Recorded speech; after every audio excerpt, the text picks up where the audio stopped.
Allah yang maha adil.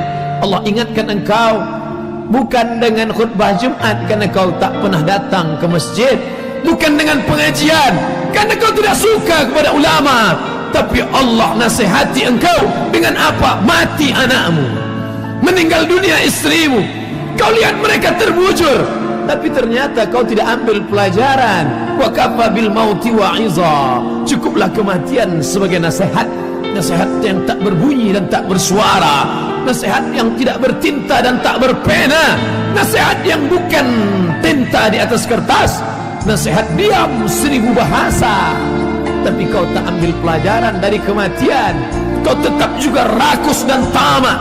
Kau kejar dunia seperti mengejar fata morgana. Kau sangka air yang dapat menghilangkan kehausan, tapi justru semakin kau telan semakin kau haus, semakin kau telan semakin kau kering, semakin kau telan semakin kau hampa, dan kau tak dapat apa-apa sampai akhirnya kematian tiba. Saat itu kau hanya berkata, oh kematian tiba. An-nasu niyam, manusia itu semuanya niam, tidur. Semua manusia itu tidur.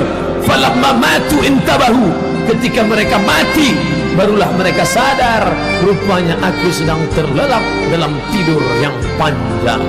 Ternyata kehidupan dunia hanya mimpi semata. Bagaimana indahnya mimpi, bagaimana mimpi jatuh cinta membuat orang tersenyum sendirian, bagaimana mimpi berkuasa membuat orang menggenggam tangan. Tapi ketika terbangun ternyata adrasu ahlam, hanya bunga-bunga tidur semata.